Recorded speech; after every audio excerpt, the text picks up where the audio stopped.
what we're doing with this stuff today is we're actually going to just steam it, which I find is better than poaching. It concentrates the flavour more. Poaching, often you get the flavour of the salmon leaching into the poaching liquid. Beautiful. And if you're not using the poaching liquid as a source, then all of a sudden you've lost flavour. Yeah. So at the end of the day, I'll put some lemon slices on there. That's going to fresh infuse. thyme. Yep. And look, we're using lemon thyme, obviously. Yeah. We don't want to use normal thyme because that's more of a meaty type thing.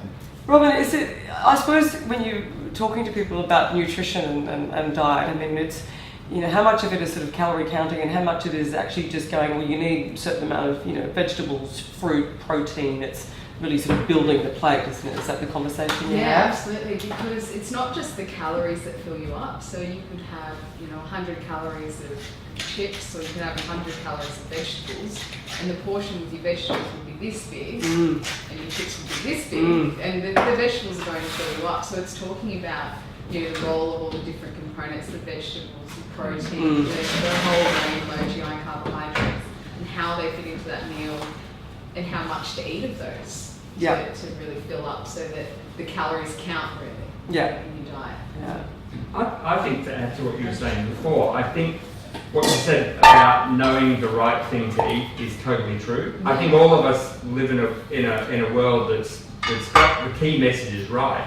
It's the thing that makes this program different is understanding that it's not just knowing that, it's actually understanding the place of how big a plate. When you go to an Aussie pub, people always joke about, they always put so much on your plate. Well, that should be a warning, actually that's actually more than you should actually eat. And that was certainly a big change for me. But I think it's also, like Tony and I were talking about before, it's also having a weekly check-in. And you might feed back to, my dietitian, we'd have a conversation, say, how'd you go this week? And say, oh my gosh, you should have seen what size I got served at the pub. And I realised, and then she'll build on that and she'll say, well, what do you do at home? How do you manage that? And you discover in conversation, which is the brilliant thing about meeting weekly, in conversation you actually uncover stuff you haven't even realised you learned. You're going, oh yeah, I always thought when I had spaghetti bolognese, I should have more pasta because the meat is the fatty bit, but it's actually the other way around. I'm having far too much pasta.